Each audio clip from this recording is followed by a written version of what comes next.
நம்ம ரொம்ப நேரம் சமணங்கால் போட்டு உட்கார்ந்துருக்கோம், எந்திரிச்ச உடனே வந்து மறுக்கிறதுங்கிறது வந்து என்னன்னா அந்த இடத்துல தேவையான ரத்த ஓட்டம் வந்து இல்லை அப்படிங்கிறது அர்த்தம். வயசானவங்களுக்கு இயர் டிசீஸ் அப்படிங்கிறது என்னன்னா அவங்களுக்கு அந்த ஏஜுக்கான மாற்றங்கள் தான். மொபைல் யூஸ் பண்றாங்கிறத தாண்டி மொபைல் அடிக்ஷன் அப்படிங்கிறதே வந்து யூஸ்வலா வர ஆரம்பிச்சிருச்சு. இது வந்து என்னன்னா அவைலபிலிட்டி தான். எல்லாருக்கும் வணக்கம். நம்ம பகிர்வும் தோழிய யூடியூப் சேனலோட சப்ஸ்கிரைபர்ஸ், அதாவது தோழிகள் நிறைய பேர் வந்து நம்மளுடைய எம்எம்சி ஹோமியோபதி கிளினிக் நம்பருக்கு பர்சனலா நிறைய மெசேஜஸ் பண்ணி நிறைய கொஸ்டின்ஸ் கேட்டிருக்காங்க.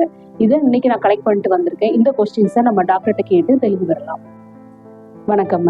சப்ஸ்கிரைபர் வந்து ஒரு மெசேஜ் பண்ணியிருக்காங்க. என்னன்னு பாத்தீங்கன்னா, நல்லா தூங்கி எழுந்திரிச்சோன்னா அந்த கைகால் வந்து மறுத்து போகுது, கை விரல்களை வந்து மடக்க முடியல, அந்த மாதிரி எல்லாம் கேட்டிருக்காங்க. இது என்ன ரீசன் அப்படின்னு கேட்கறாங்க. இப்போ நம்மளுக்கு வந்து கை கால் மறுத்து போகுது, அடிக்கடி நம்ம ரொம்ப நேரம் சமணங்கால் போட்டு உட்கார்ந்துருக்கோம், எந்திரிச்ச உடனே வந்து மறுக்கிறதுங்கிறது வந்து என்னன்னா அந்த இடத்துல தேவையான ரத்த ஓட்டம் வந்து இல்லை அப்படிங்கிறது அர்த்தம் ஒண்ணு. பட் நமக்கு வந்து நல்லா தூங்கி எந்திரிச்சிட்டு எந்திரிக்கும் போது வந்து பார்த்தோம்னா கை கால் மறுத்து போகுது அப்படின்னா நம்மளுடைய கழுத்துல இருந்தும் சரி இடுப்புல இருந்தும் சரி, இப்போ கழுத்துல இருந்து 2 கைக்கும் வந்து நரம்புகள் போகுது, இடுப்பு முதுகெலும்புல இருந்து 2 கால்களுக்கும் வந்து நரம்புகள் போகுது. ஸோ இந்த இடத்துல வந்து ஒருவேளை நம்மளோட போன் ஹெல்த்ல வந்து ஏதாவது இஷ்யூஸ் இருக்கு, இந்த சர்விக்கல் போன்லயோ இல்லைன்னா வந்து நம்மளுடைய முதுகெலும்புல இருக்கக்கூடிய எலும்புலயோ வந்து ஏதாவது தேய்மானங்கள் இருக்கு அப்படின்னா அது அந்த நரம்புகளை வந்து கொஞ்சம் கம்ப்ரெஸ் பண்ணும். ஸோ கம்ப்ரெஸ் பண்ணும்போது அந்த இடத்துல மறுத்து போற ஒரு ஃபீல் வந்து இருக்கும் ஒண்ணு. ஸோ ரெண்டாவது வந்து என்னன்னா நம்ம கண்டிப்பா ஒரு 30+ ஆயிட்டோம்னாலே நம்மளோட போன் ஹெல்த்துக்கு இம்பார்ட்டன்ஸ் கொடுத்துடணும். நம்மளோட போன் ஹெல்த்தை நல்லா மெயின்டைன் பண்றதுக்கு கண்டிப்பா நம்மளுக்கு கால்சியம் சத்தும் விட்டமின் டியும் வேணும். விட்டமின் டிங்கிறது நம்மளுக்கு சன்லைட்ல இருந்து கிடைச்சிருது.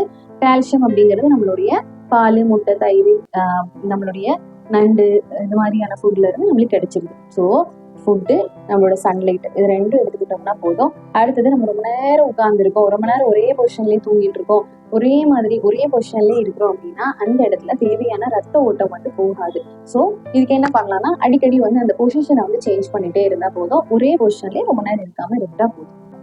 மேம், 60 வயசுல ஒரு அம்மா வந்து மெசேஜ் பண்ணியிருக்காங்க.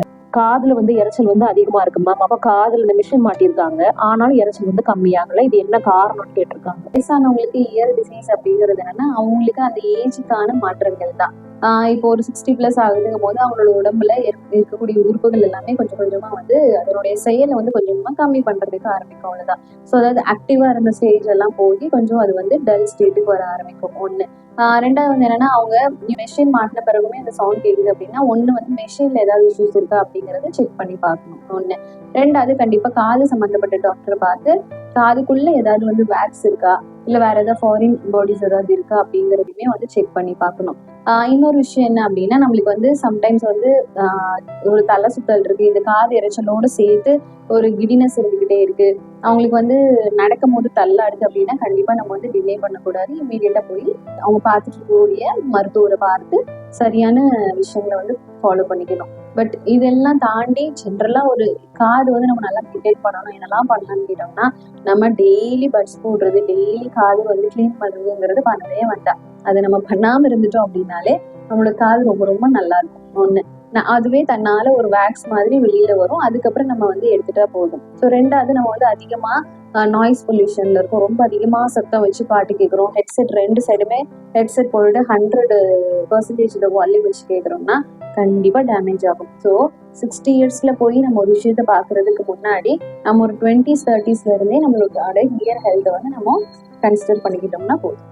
மேம், ஒரு அம்மா வந்து மெசேஜ் பண்ணியிருக்காங்க. அந்த பொண்ணு எப்பவுமே வந்து மொபைல் யூஸ் பண்ணிட்டே இருக்கு, படிப்புல நாட்டம் இல்லை, அப்ப இது எப்படி வந்து நம்ம இது பண்ணலாம் அப்படிங்கிற மாதிரி கேட்டிருக்காங்க மேம். மொபைல் யூஸ் பண்றாங்கிறத தாண்டி மொபைல் அடிக்ஷன் அப்படிங்கிறதே வந்து யூஸ்வலா வர ஆரம்பிச்சிருச்சு. இது வந்து என்னன்னா அவைலபிலிட்டி தான். ஸோ அவங்களுக்கு ஈஸியா அது கிடைக்குது, ஈஸியா நம்மளுக்கு அதுல வந்து படிப்பு விஷயமும் சரி இல்லை ஜென்ரல் நாலேஜ் விஷயமே சரி ஈஸியா அவங்களுக்கு வந்து அந்த ஒரு கைக்குள்ள வந்து எல்லாமே கிடைச்சிருதுங்கிறது வந்து என்னன்னா கம்ஃபர்டபுள் ஆயிடுச்சு குழந்தைங்களுக்கு. ஸோ இதை நம்ம எப்படி சரி பண்ணலாம் அப்படின்னு கேட்டோம்னா அவங்கள டைவர்ட் பண்ணிட்டா போதும். ஸோ டைவர்ஷன் அப்படிங்கிறது என்னன்னா பிசிக்கலி அவங்களை வந்து ஆக்டிவா வச்சுக்கிறதுக்கு ஆரம்பிக்கும். ஸோ அந்த குழந்தைங்களுக்கு வந்து முடிஞ்ச வரைக்கும் அவங்களை என்கேஜிங்கா வச்சுக்கிற மாதிரி இல்லை அவங்களுக்கு துருன்னு இருக்கிற மாதிரியான ஆக்டிவிட்டிஸ் நிறைய கொடுத்துட்டா போதும். ஆக்டிவிட்டிஸ் அப்படிங்கிறது என்னன்னா பிசிக்கலி ஒரு விஷயத்த போய் தேடி கண்டுபிடிக்கிறதோ இல்லை ஒரு பார்க்ல போய் ஒரு 1 hour வந்து டைம் ஸ்பெண்ட் பண்றதோ, பிசிக்கலி அவங்களை வந்து ஓட வைக்கிறது, ஓடி டயர்டா ஆகிற வைக்கிறது, இந்த மாதிரியான விஷயங்களை நம்ம கொடுத்துட்டோம் அப்படின்னா இந்த அவைலபிலிட்டி அப்படிங்கிறது வந்து கண்டிப்பா குறைய ஆரம்பிக்கும்.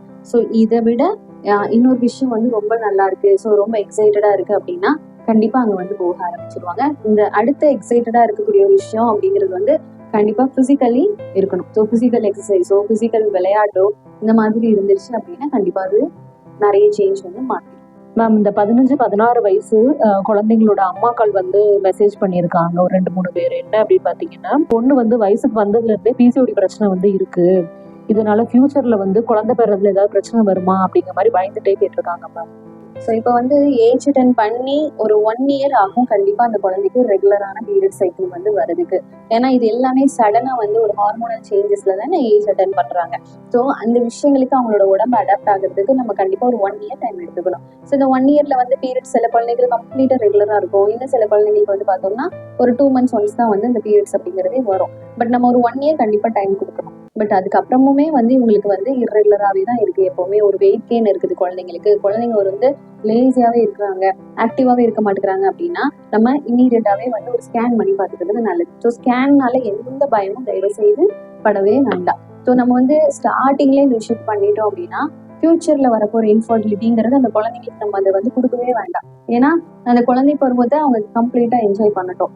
ஸோ நம்ம வந்து ஃபியூச்சர்ல வரக்கூடிய விஷயங்களுக்காக இப்போவே பயப்படணும்னு கிடையாது. ஒண்ணு.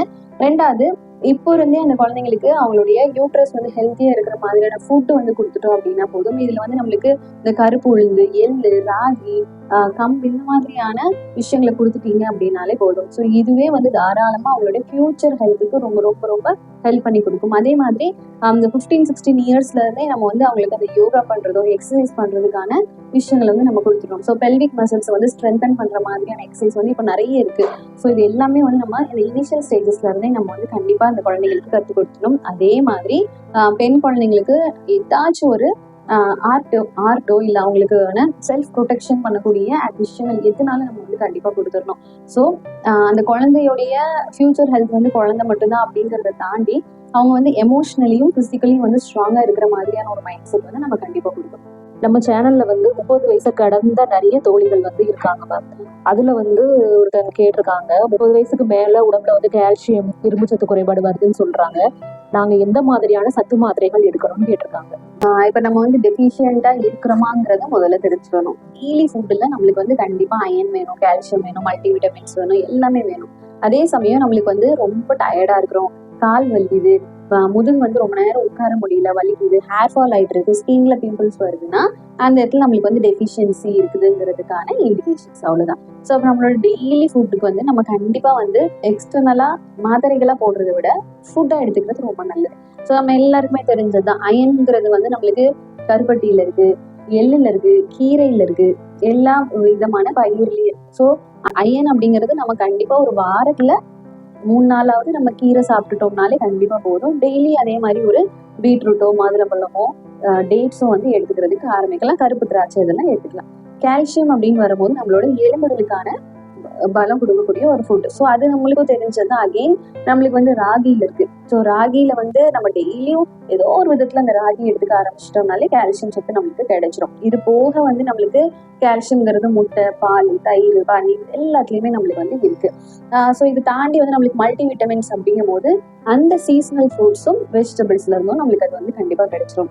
ஸோ இதெல்லாம் நம்ம எடுத்துக்கிறோம் அப்படின்னாலே 30+ வரக்கூடிய எல்லா இஷ்யூஸுமே நம்மளால வந்து பண்ண முடியும். அதோட முக்கியமா ஒரு விஷயம் அப்படின்னா பிசிக்கல் மூவ்மெண்ட் அப்படிங்கிறது ரொம்ப ரொம்ப வேணும். ஸோ நம்ம வந்து நிறைய ஒர்க் பண்றோம், வீட்டு வேலை பண்றோம், ஆஃபீஸ் ஒர்க் பண்றோம், எல்லாம் பண்ணிக்கிட்டே இருக்கும். பட் நம்மளுக்கான அந்த செல்ஃப் டைம் அப்படிங்கிறது நம்ம கொடுக்கவே மாட்டோம். ஸோ செல்ஃப் டைம்ல என்ன பண்ணலாம்னா 20 minutes வந்து பிரிஸ்கான வாக்கிங் போதும். ஸோ இதை மட்டும் கரெக்டாக ஃபாலோ பண்ணிட்டோம்னா 40+லயும் சரி 50+லயும் சரி போன் இஷ்யூஸ் எதுவும் வராம நம்மளால வந்து ப்ரொடெக்ட் பண்ணிக்க முடியும். இன்னொரு தோழி வந்து கேட்டிருக்காங்க, ஸ்கின் ஹெல்த்தை வந்து எப்படி மெயின்டைன் பண்ணலாம் அப்படின்னு கேட்டிருக்காங்க மேம். இப்போ வந்து ஸ்கின் ஹெல்த்துக்கு ஒரு சூப்பரான ஒரு ரெமெடி என்னன்னு கேட்டோம்னா, நம்ம நார்மலா நம்ம எல்லார் வீட்லயும் இருக்கிற தண்ணி தான்.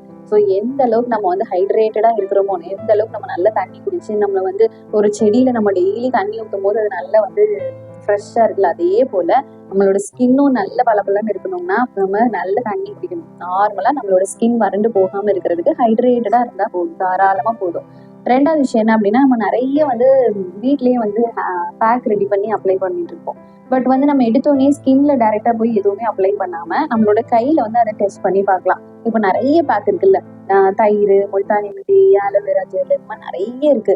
ஆனா இதெல்லாம் நம்மளோட ஸ்கின் டைப்புக்கு செட் ஆகுமா அப்படிங்கிற ஒரு சின்ன டெஸ்ட் பண்ணி பார்த்துட்டு அதுக்கப்புறமா நம்மளோட ஃபேஸ்ல வந்து அப்ளை பண்ணலாம். ஏன்னா நிறைய பேஷண்ட்ஸ் வந்து சொல்றது என்னன்னா, நான் நிறைய பேக் ட்ரை பண்ணி போகுது, அது எனக்கு அலர்ஜி ஆயிடுச்சு அப்படின்னு சொல்லுவாங்க. ஸோ இதுவுமே நம்மளோட ஸ்கின் ஹெல்த் வந்து டேமேஜ் பண்ணும். ஸோ நம்ம ஸ்கின் டைப் என்ன, ட்ரையா இருக்கா, ஆயிலியா இருக்கா அப்படிங்கிறத பார்த்துட்டு அதுக்கப்புறமா நம்ம அதுக்கான பேக்ஸ் வந்து ட்ரை பண்ணலாம். ஸோ நம்ம இந்த 2 விஷயத்தையும் ஃபாலோ பண்ணிட்டோம்னாலே ஜென்ரலா நம்மளோட ஸ்கின்னை வந்து சூப்பரா பார்த்துக்கலாம். அதோட ரொம்ப முக்கியம், தினமும் ஒரு காய், ஒரு பழம் எடுத்துக்கணும்.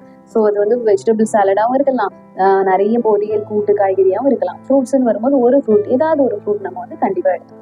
இதுவே கண்டிப்பா போதும். மேம், இவ்வளோ நேரம் வந்து நம்ம சப்ஸ்கிரைபர் நிறைய பேர் கேட்ட கொஸ்டின்ஸ்க்கு ரொம்ப அழகா நிதானமா எங்களுக்கு புரியுற விதத்துல நீங்க அழகா சொன்னீங்க மேம். நெக்ஸ்ட் வீக் வந்து வேற ஒரு டாபிக் எடுத்து நான் வந்து மீட் பண்றேன். தேங்க்யூ. மேக்ஸிமம் சப்ஸ்கிரைபர் நீங்க கேட்ட நிறைய கொஸ்டின்ஸை வந்து நான் கவர் பண்ணிட்டேன். இனியும் உங்களுக்கு ஏதாவது டவுட்ஸ் இருந்தது அப்படின்னா நீங்க கண்டிப்பா நம்மளோட கிளினிக் நம்பருக்கு பர்சனலா மெசேஜ் பண்ணலாம். ஒரு இன்டர்வியூல கண்டிப்பா நான் கேட்கறேன். நன்றி.